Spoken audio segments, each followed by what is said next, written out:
Hello, എല്ലാവർക്കും സുഖമല്ലേ? ഇന്നും ഒരു കഥ തന്നെ കേട്ടോ.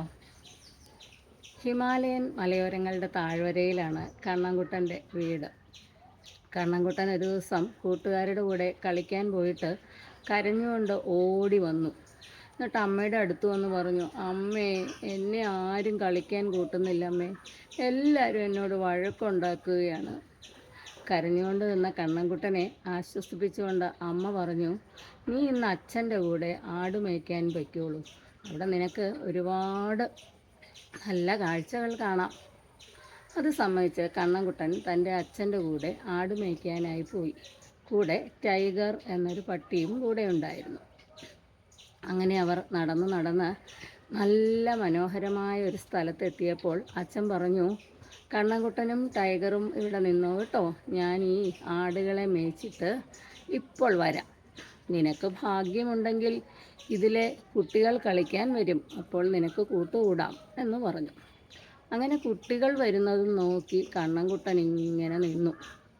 പക്ഷേ ജ്യോതിയും വന്നില്ല, ദൈവവും വന്നില്ല. അങ്ങനെ കുറേ നേരം നിന്ന് കഴിഞ്ഞപ്പോൾ അതിലെ ഒരു കലമാൻ പോയപ്പോൾ ടൈഗർ അതിനെ പിടിക്കുവാനായി ഒന്ന് കുരച്ചു. ഭയങ്കരമായ കുര കേട്ടപ്പോൾ അവിടെ നിന്നും വീണ്ടും തിരിച്ച് മലയോരങ്ങളിൽ നിന്നും ഇങ്ങോട്ടും ഒരു കുര കേൾക്കുന്നു. അപ്പോൾ കണ്ണൻകുട്ടൻ വിചാരിച്ചു, വേറെ കുട്ടികൾ പട്ടിയുമായി വരികയാണ് എന്ന്. ഹായ്, കുട്ടികൾ വരുന്നുണ്ട്, എനിക്ക് കളിക്കാലോ എന്ന് പറഞ്ഞ് കണ്ണൻകുട്ടൻ സന്തോഷത്തോടെ അവിടെ നിന്നും ഓടി. അങ്ങനെ കുറച്ച് ദൂരം ഓടിയപ്പോൾ ഒരു കല്ലിൽ തട്ടി കണ്ണൻകുട്ടൻ വീണു. അയ്യോ എന്ന് പറഞ്ഞ് കണ്ണൻകുട്ടൻ ഉറക്കെ കരഞ്ഞപ്പോൾ അപ്പുറത്തു നിന്നും കരച്ചിൽ തന്നെ കേൾക്കുന്നു. പിന്നെ കണ്ണൻകുട്ടൻ അവരെ കളിയാക്കി. അവരും ആ വാക്കുകൾ തന്നെ തിരിച്ചിങ്ങോട്ട് കളിയാക്കി. ഇത് കേട്ടപ്പോൾ കണ്ണൻകുട്ടന് ദേഷ്യം വന്നു.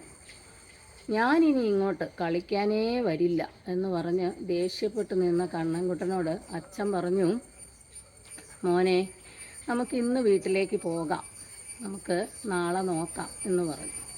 അങ്ങനെ കണ്ണൻകുട്ടനും അച്ഛനും കൂടെ തിരിച്ച് വീട്ടിലേക്ക് പോയി. അച്ഛന് മനസ്സിലായി എന്താണ് സംഭവിച്ചത് എന്ന്. അച്ഛൻ പറഞ്ഞു, മോനെ, നീ നിൻ്റെ കൂട്ടുകാരോട് നാളെ പോയിട്ട് നല്ല വാക്കുകൾ പറയണം, അവരോട് വളരെ സൗമ്യമായി പെരുമാറണം, അപ്പോൾ അവരും തിരിച്ച് നിന്നോട് അങ്ങനെയൊക്കെ പെരുമാറും കേട്ടോ എന്ന് പറഞ്ഞു. കണ്ണൻകുട്ടൻ സമ്മതിച്ചു. അങ്ങനെ വീണ്ടും അടുത്ത ദിവസം അവർ യാത്രയായി.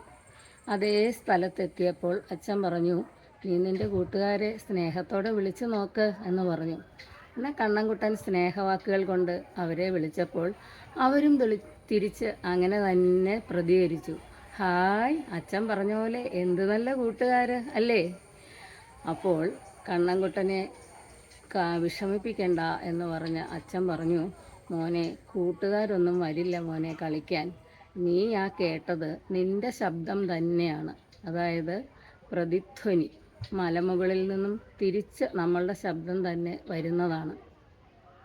അതിൽ നിന്നും നമുക്ക് എന്ത് മനസ്സിലാക്കാം മോനെ? നമ്മൾ കൂട്ടുകാരോട് എങ്ങനെ പ്രതികരിക്കുന്നോ അതുപോലെ തന്നെയായിരിക്കും തിരിച്ചവരും പ്രതികരിക്കുന്നത്. നീ അവരോട് സ്നേഹത്തോടെ സംസാരിച്ചപ്പോൾ അവരും നിന്നോട് സ്നേഹത്തോടെ തന്നെയല്ലേ പെരുമാറിയത്?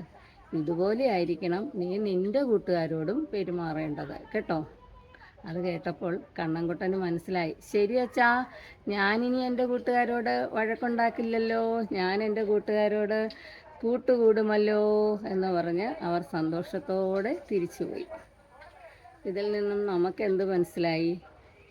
നമ്മൾ അങ്ങോട്ട് എങ്ങനെ റിയാക്റ്റ് ചെയ്യുന്നോ അതുപോലെ ആയിരിക്കും തിരിച്ച് നമുക്ക് കിട്ടുന്ന റിയാക്ഷനും, അല്ലേ? നമ്മൾ നല്ലപോലെ പ്രതികരിച്ചാൽ തിരിച്ച് നമുക്കും നല്ല പ്രതികരണവും സ്നേഹവും എല്ലാം കിട്ടും. അത് കൊച്ചു കൂട്ടുകാരായെങ്കിലും നമ്മൾ മുതിർന്നവരായാലും. അതുകൊണ്ട് നമുക്കും ഇനി എല്ലാവരോടും സ്നേഹത്തോടെ തന്നെ പ്രതികരിക്കാം.